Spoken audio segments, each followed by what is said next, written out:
आप युवा नेता और दीपेंद्र हुड्डा के करीबी माने जाते थे कि दीपेंद्र हुड्डा और भूपेंद्र हुड्डा के नज़दीकी है निखिल मदान।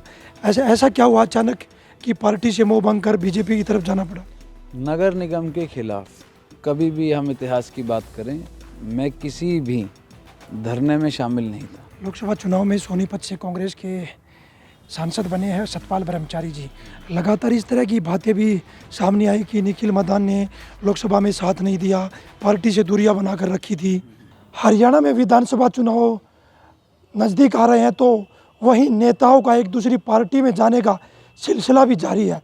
सोनीपत से कांग्रेस के युवा नेता और नगर निगम मेयर निखिल मदान आज बीजेपी का दामन थामने जा रहे हैं।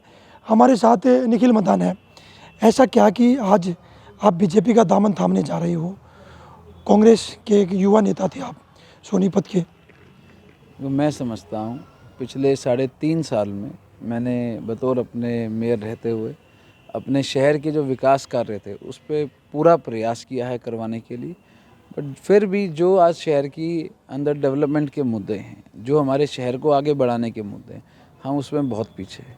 तो मैं समझता हूँ कि सरकार में रहकर उनको हम खूब तेज़ी से करवा सकते हैं और सिर्फ सोनीपत के डेवलपमेंट को देखते हुए मैंने ये निर्णय लिया है। ऐसा क्या मेयर साहब, 9.5 साल सरकार को बीत गए हैं, 3.5 साल का आपका कार्यकाल रहा है।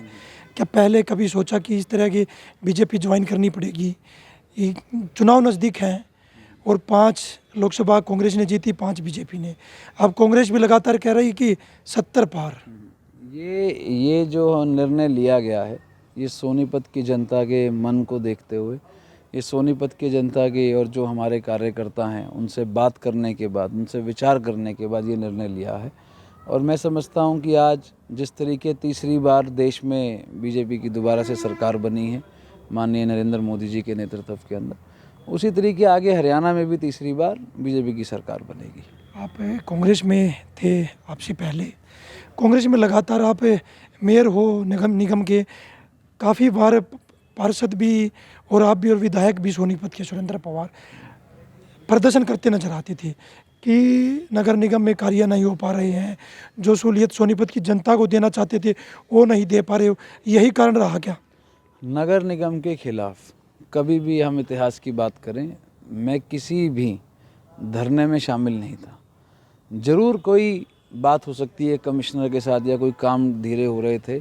मैं आपको वही बता रहा हूँ कि इन सब चीज़ों को देखते हुए किस तरीके हम जो सोनीपत की जनता परेशान है, सोनीपत की जनता का जो काम रुके हुए थे या सोनीपत की जो डेवलपमेंट के बड़े मुद्दे थे जो रुके हुए हैं, उन सब निर्णय को देखते हुए मैंने ये निर्णय लिया है कि किस तरह हम आगे से शहर के अंदर और अच्छे तरीके से काम कर सकें। आप युवा नेता और दीपेंद्र हुड्डा के करीबी माने जाते थे कि दीपेंद्र हुड्डा और भूपेंद्र हुड्डा के नज़दीकी है निखिल मदान। ऐसा ऐसा क्या हुआ अचानक कि पार्टी से मोह भंग कर बीजेपी की तरफ जाना पड़ा? नहीं, कोई ऐसा ये जो निर्णय लिया है, ये निर्णय सिर्फ़ और सिर्फ मैं तो आपको वही बता रहा हूँ कि अपने शहर की ग्रोथ को देखते हुए किस तरीके मैं आगे और अच्छे तरीके से काम कर सकूँ।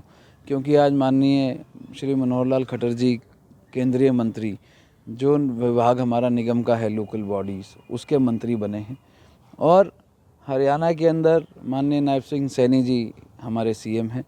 इनके नेतृत्व में अब किस तरीके ग्रांट लेके आनी है, किस तरीके सेंट्रल से ग्रांट लेनी है, मैं उस तरीके सारी चीज़ों को सोचते हुए और अपने शहर की डेवलपमेंट को देखते हुए मैंने ये निर्णय लिया है। लोकसभा चुनाव में सोनीपत से कांग्रेस के सांसद बने हैं सतपाल ब्रह्मचारी जी। लगातार इस तरह की बातें भी सामने आई कि निखिल मदान ने लोकसभा में साथ नहीं दिया, पार्टी से दूरियां बनाकर रखी थी।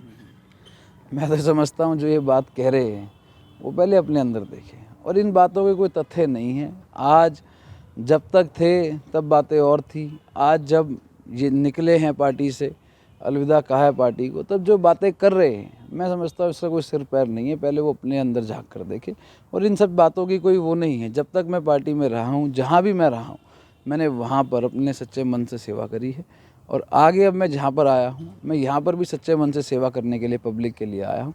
ये सोनीपत की जनता है, आईना दिखाने का काम भी करेगी और ये जानती है कि भाई किस तरीके कौन सा व्यक्ति कितने समय से पब्लिक के बीच में है और कौन व्यक्ति कब आया पब्लिक के बीच में। सोनीपत के विधायक से कुछ खिंचातान आपसी मतभेद ये चल रहे थे क्या? कोई ऐसे मतभेद नहीं थे। आज से पहले जो भी हमारे कार्यक्रम होते थे पार्टी लाइन या किसी चीज़ के, हम सब जगह साथ होते थे। कोई ये तो सिर्फ कई बातें हैं, मैं इन बातों को कोई इन बातों का सिर पैर नहीं है। बीजेपी ज्वाइन करने जा रहे हो, क्या किसी नेता से पहले मुलाकात हुई हो? टिकट को लेकर कोई बातचीत है किसी नेता से, सीएम से या पूर्व मुख्यमंत्री से? शीर्ष नेतृत्व से जरूर मुलाकात हुई है और सामान्य कार्यकर्ता की तरह मैं बीजेपी ज्वाइन कर रहा हूँ। कोई भी टिकट की बात या कोई अगले चुनाव की बात नहीं हुई। सिर्फ एक ही बात हुई है, जिस पद पे मैं हूँ मुझे सोनीपत की सेवा करनी है, सोनीपत की जनता की सेवा करनी है। उसके लिए मैंने उनका आशीर्वाद ज़रूर मांगा है, बट कोई अगली बात नहीं। सामान्य कार्यकर्ता की तरह बीजेपी में शामिल हो रहे हैं और सिर्फ जो पार्टी जिम्मेवारी हमारे ऊपर लगाएगी आगे, उसको 100% पूरा करने का काम करेंगे और एज अ सामान्य कार्यकर्ता पार्टी में जाएंगे। आप दिल्ली जा रहे हो आज, कौन कौन नेता वहाँ पर होंगे जहाँ आप शामिल बीजेपी में शामिल होगे, बीजेपी का दामन थामोगे? कि हमारे केंद्रीय मंत्री माननीय मनोहर लाल खट्टर जी उसमें होंगे, हमारे सीएम साहब नायब सिंह सैनी जी उसके अंदर होंगे, प्रदेश अध्यक्ष जी भी वहाँ पर होंगे, मोहनलाल बड़ोली जी, और जो हमारे कार्यकर्ता यहाँ से हैं, हम सब यहाँ से जाके उनके नेतृत्व में ज्वाइन करेंगे। देखिए, हमारे साथ हैं सोनीपत के मेयर निखिल मदान थे। उनका कहना है कि हम आज केंद्रीय नेतृत्व के संदर्भ में शामिल होंगे, उसमें मुख्यमंत्री और हरियाणा के निर्वाचित प्रदेश अध्यक्ष मोहनलाल बड़ोली भी साथ होंगे और बीजेपी में शामिल होंगे। सोनीपत से पवन राठी, हरियाणा तक।